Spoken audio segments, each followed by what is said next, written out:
ദൈവത്തിന്റെ പോരാളികൾക്ക് പുറകെ തലയുടെ മഞ്ഞപ്പടയും തുടർച്ചയായ 4ാം തോൽവി ഏറ്റുവാങ്ങി. പഞ്ചാബ് കിങ്സ് 18 റൺസിന് വിജയിച്ചപ്പോൾ പ്രിയ ഷാരി എന്ന താരത്തിന്റെ ഉദയം കൂടെയായിരുന്നു ഈ മത്സരം. Punjab Kings Chennai super Kings മത്സരത്തിന്റെ കംപ്ലീറ്റ് റിവ്യൂ ആണ് നമ്മൾ ഈ വീഡിയോയിലൂടെ നോക്കാൻ പോകുന്നത്. ഇതുപോലുള്ള കായിക ലോകത്തെ കൂടുതൽ വിശേഷങ്ങൾക്കായി ഈ ചാനൽ മറക്കാതെ സബ്സ്ക്രൈബ് ചെയ്യൂ. മത്സരത്തിൽ ടോസ് കിട്ടിയ പഞ്ചാബ് ബാറ്റിംഗ് തെരഞ്ഞെടുക്കുകയായിരുന്നു. മികച്ച പ്രകടനമാണ് ആര്യ കാഴ്ചവെച്ചത്. ഒരറ്റത്ത് ചെന്നൈ ബോളർമാർ വിക്കറ്റ് വീഴ്ത്തിക്കൊണ്ടേയിരുന്നപ്പോൾ മറ്റേ അറ്റത്ത് ആര്യ ഒറ്റയ്ക്ക് റൺസ് സ്കോർ ചെയ്തുകൊണ്ടേയിരുന്നു. വളരെ ഈസിയായി താരം ബൗണ്ടറികൾ നേടി. വിക്കറ്റ് വീണാലും മത്സരത്തിൽ കൺട്രോൾ നേടാൻ CSK ബോളേഴ്സിന് സാധിച്ചില്ല. 39 പന്തിൽ 9 സിക്സും 7 ബൗണ്ടറിയും അടക്കം ആര്യ സെഞ്ചുറി നേടിയപ്പോൾ ഈ സീസണിലെ ഏറ്റവും മികച്ച ബാറ്റിംഗ് പ്രകടനമാണ് താരം നടത്തിയത്. അവസാനം ശശാങ്കും ജാൻസണും കൂടെ അടിച്ചു തകർത്തപ്പോൾ 20 ഓവറിൽ 219 എന്ന മികച്ച സ്കോർ പഞ്ചാബ് നേടി.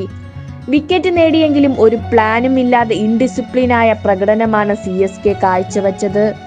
ഇത്രയും വലിയ സ്കോർ നിലവിലെ CSKയുടെ ബാറ്റിംഗ് വെച്ച് മറികടക്കാൻ സാധിക്കില്ല എന്നത് ഉറപ്പായിരുന്നു.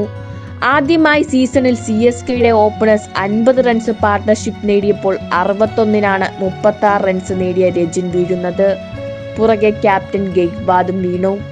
ഇന്ത്യൻ ടീമിലേക്ക് ലക്ഷ്യം വെച്ച ഗെയ്ക്വാദ് ഈ തന്റെ പൊസിഷൻ മാറി കളിക്കുന്നത് താരത്തിന് തന്നെ തിരിച്ചടിയാവുകയാണ്. പിന്നീട് കൂടി ചേർന്ന കോൺവേ ദൂബെ സഖ്യമാണ് അല്പമെങ്കിലും വിജയപ്രതീക്ഷ CSKയ്ക്ക് ഉണ്ടാക്കിയത്. 89 റൺസ് ഇരുവരും കൂട്ടിച്ചേർത്തു. പഞ്ചാബ് കൈവിട്ട ക്യാച്ചസ് ഒന്നുകൊണ്ട് മാത്രമാണ് ഈ കൂട്ടുകെട്ട് ഇത്രയും നേടിയത്. 19 റൺസ് നേടിയ 14ാം ഓവറിന് ശേഷം പിന്നീട് CSK ഒരു ബൗണ്ടറി നേടുന്നത് 18ാം ഓവറിൽ മാത്രമാണ്. അവിടെയാണ് മത്സരം CSK തോറ്റതും. അവസാനം 12 പന്തിൽ ധോണി 27 നേടിയെങ്കിലും ടീം തോറ്റു. കോൺവേ 69 റൺസിന് റിട്ടയർഡ് ഔട്ടായി. കൃത്യമായി സ്ലോ ഷോട്ട് ബോൾ എറിഞ്ഞും ചാഹലടക്കം സ്പിൻ ബോളേഴ്സിന് അധികം ഓവർ കൊടുക്കാതെയും ടാക്ടിക്കലി പഞ്ചാബ് മത്സരം സ്വന്തമാക്കി.